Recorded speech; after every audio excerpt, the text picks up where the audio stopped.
Gina Miller is a campaigner and businesswoman and joins me now. And if you don't remember who she is, let me just remind you, she was the person responsible for challenging the government when it came to bringing in Brexit.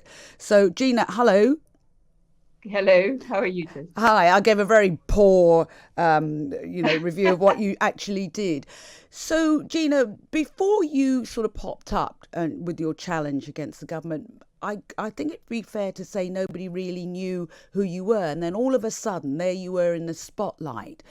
And Brexit, temperatures were running very high around Brexit at the time.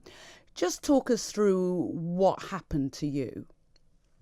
I think it's interesting in that I actually had been a campaigner for 30 years, but not in such a public domain. You know, I've been talking about bad behavior and campaigning against that in the city since the financial crisis. I've done so in lots of different areas. But yes, suddenly finding yourself on a public platform is not something I think anybody is prepared for, especially in a very febrile environment when you just get threats day and night. I mean, it's something, I'm not naive. I knew people would be angry. Some people would be angry, and I was prepared for that.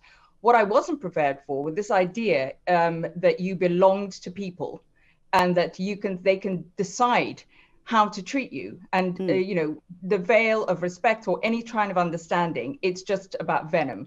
And people weren't willing to listen and actually think about what it is you're saying. So let me just ask you, when did it start? From your point of view, there you are, you're passionate about something. When did you start to get that inkling that people were prepared to cross a line, if you like?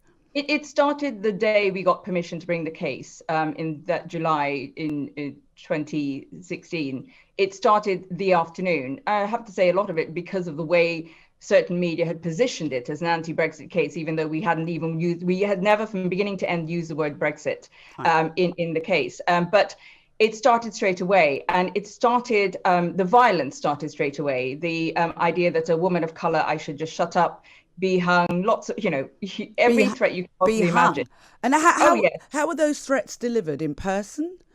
I mean, the idea that it was all online, it wasn't all online. And I think the online, I can shut out and you can shut away in a way. I'm quite capable of doing that. But it was the people who were phoning my offices, sending letters, parcels, boxes of white powder, emails saying they knew where my children go to school, so they'll be taken. It was the offline things that actually I found more threatening than the things that were online, because people behave very differently online, especially when they're anonymous. Yes. And that doesn't necessarily mean they'll take the next step. But yes, it was the offline and the Facebook groups and the fundraising, that side of it was horrendous. And, it's taken me a time to sort of get back to almost trusting going outside and going, because we were sort of, if you like, in virtual lockdown for about 3 years, and that we didn't really go out because as a family. I mean, one of the things, somebody actually was offering money to have you accidentally, quote unquote, run over. Well, there were two cases that were both perpetrated, but one went to jail, one was found guilty, where they looked to raise money. But it's I just want to make it but my case was very, very different with Chris Whitty and Kim Leadbeater, and actually Chris Whitty in particular, in that I wasn't a public person. Okay, I appeared on a public platform, but I think the thing I find most shocking about Chris Whitty is that if I'm an employer, I would make sure that everybody who works for me, I have a duty of care to look after them. Yeah. And if they're going to be on a public platform, then I have a duty to take care of them. If the government chose Chris Whitty and all the other advisors to be public-facing advisors on a public platform, and they become public persons, they should have security. There is a duty of care owed to them. And that's what I find. I mean, we don't know if Chris Whitty was offered that protection, but he should be given it, because he was put in a position where some people will not agree with him. Well, there was a lot of feeling around that. I have to say, again, we don't know if Chris Whitty was actually offered protection. I was offered protection when I became unwittingly the first black person on Australian television, and I was at the receiving end of a lot of physical threats. Again, when I did my show, I got a lot of physical threats. There was a duty of care from the people who employed you. Yes. And this is the thing I find very shocking about this, is I don't understand why Chris Whitty, John Van Tam, all of the if you invite somebody to become a public advisor for you and you put them very publicly on the platform, and you're using them in a way to deliver your political messages, not just their expert messages, you owe them the most heightened duty of care. But what does it do? But what does it do to you as a person? As you said, your family, you probably never thought twice about taking the kids out for a day out, or walking down the streets, or going to the supermarket. Do you become hyper vigilant? Oh, it changes the way you live your life completely. And it's exhausting, because a hypervigilance is exactly that. And you've been through it. So, you literally become like an animal. Your antennae is always on. So you're looking to see, what is someone carrying with their hand as they go past you in the street? Should you have a big debate about, should I go out with my children here? Should I go out with my family? I mean, I stopped going out with my children a lot during that period. Did they understand? Did they understand? They understood to a degree, but my daughter, when she was very young, when it started, she was 10 or 12, she would have panic attacks if I left the house until I came back. So she had a physical and emotional manifestation of what was happening to me. And I wanted to tell them. There's no point in me hiding it from them, because with social media these days, you can't hide anything from your children. I think it's interesting, because Chris Whitty's father was actually shot and killed by a terrorist pretending to be a pedestrian, and Chris Whitty at the time was 17, I understand. His father was a diplomat, and so I'm just thinking, in terms of your daughter, he would have gone through all of that.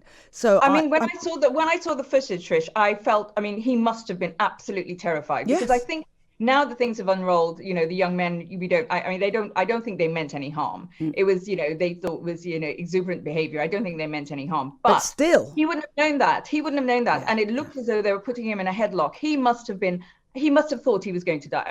The thought would have gone through his mind. And actually, the other thing that happens to you, which is very peculiar, is you actually accept death. It's a very strange process you go through.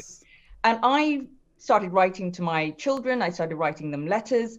I started writing things to my husband. I have to say, my husband's letter turned out to be a manual of how to be a father, and how to use an oven.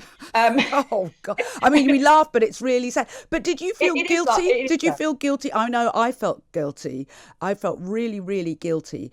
As far as my kids were concerned, because there were threats against the whole family. And as a mother, I thought, but in my case, it was purely because I hadn't done anything. I hadn't challenged anybody. It was purely because of my colour and because I was doing a TV show. But you feel guilty.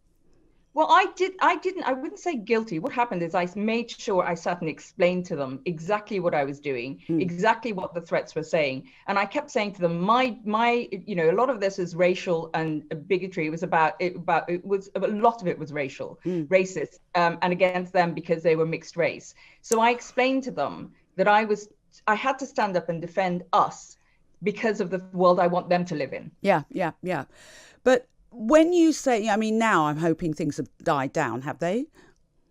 It goes in waves. I have to say the anniversary of Brexit, the 5-year anniversary, was a horrible week. It's been awful. And there are still people who misunderstand what I did, which is, that's fine. But what you really did was protect a democracy.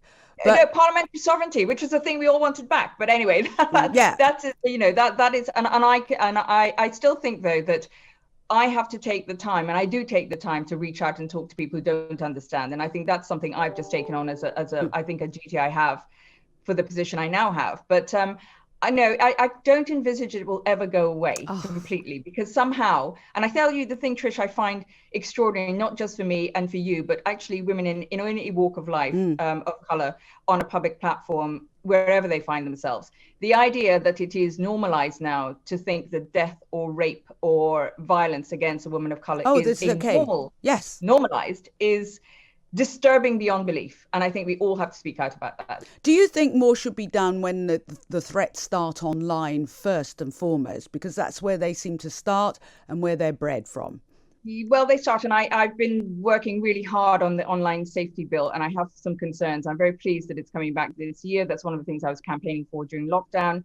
But we have to tackle, the platforms are breeding crimes, and they are places where crimes are being committed. And it has to be policed. And talking about duty of care, All Yes. platforms need a legal duty of care. They're making billions with impunity. They have to be responsible. If people are living their lives online, they have to be protected online. Thank you so much, Gina Miller there